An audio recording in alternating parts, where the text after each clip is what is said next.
ንቅሳት በክርስትና እንዴት ይታያል? ንቅሳትን የሚከለክል የመጽሐፍ ቅዱስ ጥቅስ ካለ ቢብራራልኝ የሚል ጥያቄ መጥቷል። ጸጋና ሰላም ይብዛላችሁ ወገኖቻችን። ይህንን መልእክት የምትሰሙ ሼር፣ ኮፒ ሊንክ እያደረጋችሁ ለሁሉም ሰው አድርሱ፣ ሁሉም ሰው እንዲማርበት ማለት ነው። አሁን ባለንበት ዘመን ሴቶችም ወንዶችም የተለያየ የሰውነት ክፍላቸው ላይ የተለያዩ ነገሮችን ይነቀሳሉ። ግማሹ ሃይማኖታዊ ነገር ይነቀሳል፣ መስቀል ይነቀሳል። ጌታችን ኢየሱስ ክርስቶስ ቀራንዮ ላይ እንደተሰቀለ ሆኖ ይነቀሳል። መቁጠሪያ እጁ ላይ የያዘ መስሎም ይነቀሳል። ምስለ ፍቅር ወልዳን ይነቀሳል።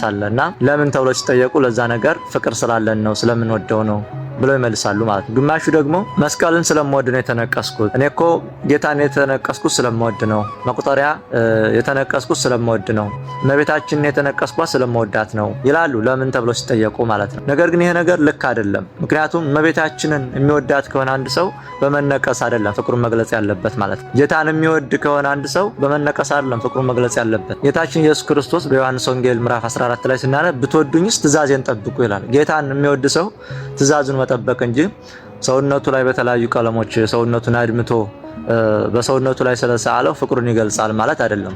እንደውም የበለጠ ወንጀሉን ነው የሚብሰው ማለት ነው። እና በሃይማኖት የተገባ አይደለም ማለት ነው። ንቅሳትን የሚከለክል መጽሐፍ ቅዱሳዊ ጥቅስ አለ ወይ ወደሚለው ስንመጣ በኦሪት ዘሌዋውያን ምዕራፍ 19 ቁጥር 28 ላይ እንዲህ ተብሎ ተጽፏል ማለት ነው። ስለሞተውም ስጋችሁን አትንጩ፣ ገላችሁንም አትነቀሱት፣ እኔ እግዚአብሔር ነኝ ይላል እግዚአብሔር ማለት ነው። ስለዚህ በግልጽ ቃል በቃል እግዚአብሔር እዚህ ላይ ንቅሳት እንደማይፈቀድ ተናግሯል ማለት ነው። ሌላኛው ደግሞ በሃይማኖት አበው ምዕራፍ 21 ቁጥር 19 ላይ ሰውነትን መነቀስ ኃጢአት ነው የሚል ቃል አለ ማለት ነው። ስለዚህ ባጭሩ ሰውነትን መነቀስ የተገባ ነገር አይደለም ማለት ነው። በህትማማች ቤተክርስቲያን በሚባሉት በምስራቅ ኦርቶዶክሶች፣ በራሺያ፣ በአርመን እንዲሁም ደግሞ በግብጽ ኮፕቲክ ቤተክርስቲያን የተለያዩ አባቶች የተነቀሱ ልናይ እንችላለን። እንዲሁም በአገራችን የተነቀሱ ሰዎች ልናይ እንችላለን። እና በ3ኛውና በ4ኛው መቶ ክፍለ ዘመን በዘመነ ሰማዕታት ማለት ነው ብዙ ስቃይ ብዙ ችግር ያደርሱባቸው ነበርና በአደባባይ አውጥተው ሲሰይፏቸውና ሲገድሏቸው ያን መስቀል እያሳዩ ምስክር ሆነው ይሞቱ ነበር ማለት ነው። ለመናገር ጊዜ ስለማይሰጧቸው ያን በግንባራቸው ላይ ተነቅሰው በእጃቸው በዚህ ላይ ተነቅሰው ለሰዎቹ እያሳዩ በአደባባይ ይሰየፉ ነበር ማለት ነው። ለምስክርነት ያነውን በጸሎት እግዚአብሔርን ጠይቀው ነው ማለት ነው እንጂ በድፍረት ተነስቶ መነቀስ ተገቢ አይደለም ማለት ነው። ስለ ንቅሳት ሲነሳ ማረሳው አሳዛኝ ታሪክ አለ። የሆነ ጊዜ ላይ የሆኑ ጥንዶች ነበሩና ተጋብተው ከጫጎላ እንደወጡት ሰሞን ልጅቷ ሄዳ ትነቀሳለች ማለት ነው። እና ንቅሳቱ ደግሞ የማይገባ ቦታ ላይ ነበር የተነቀሰችው ማለት እና ባልየው ያን ነገር ሲያይ ከባድ ጭቅጭቅ ተፈጠረ። ወደ ሽማግሌ ሄዱ ማለት ነው። እና ሽማግሌዎች ሲጠይቋቸው ሰውነቷን የማይገባ ቦታ ላይ ተነቅሳለች፣ የነቀሳት ደግሞ ወንድ ነው።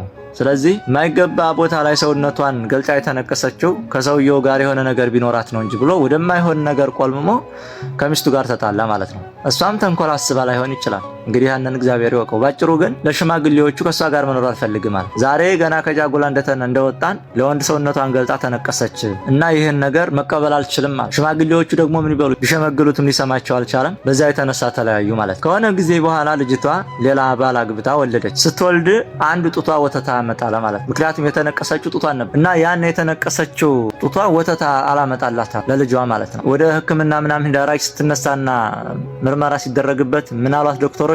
ስትነቀሽ ጉዴት ደርሶበታል፣ የማይሆን ሰውነትሽን ነክተውታል ተባለች ማለት እና እንደዚህ አይነት ታሪክም አለ ነው። ለጤናም ራሱ ለሰውነትም ጥሩ አይደለም ማለት። በመስቀል ጌጥ አጌጣለሁ ማለት በመስቀሉ የዋለውን ክርስቶስን መልበስ እንጂ መጽሐፍ ቅዱስ ክርስቶስን ልበሱት ይላል እንጂ መስቀልን ተነቀሱ ክርስቶስን ተነቀሱ አይልም። መስቀል ወዳለሁና ብለህ በመስቀል ፍቅሬን ገልጻለሁ ብለህ መነቀስ ትልቅ ወንጀል ስለሆነ ማለት እና መነቀስ ተገቢ አይደለም። በዚህ ዘመንም እያየን ነው።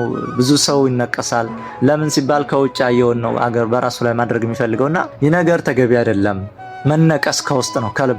ጌታን መንቀስ ከልብህ ላይ ነው። እመቤታችን ፍቅር ካለ መንቀስ ያለብህ በልብህ ላይ ነው፣ በጡንቻ ላይ አይደለም። እና ደግሞ ተነቅሳስ እንዴት ነው የሚሆነው? ለምሳሌ አንድ ሰው እመቤታችንን ተነቀሰ፣ በዛ ያንን ሰውነት ይዞ ሄዶ ዝሙት ይሰራል። ያንን የተነቀሰችውን ነገር እዛ ሄዳ ዝሙት ትሰራለች። የጌታን የሸዋ አክሊል የደፋበትን መስቀል ተሰቅሎ ሄዶ ዝሙት ይሰራል። እንዴት ነው የሚሆነው? ኧረ ተው፣ ድፍረት በዛ፣ ተገቢ አይደለም። እና አባቶችን በድሮ ጊዜ ቢነቀሱም በምክንያት ነው።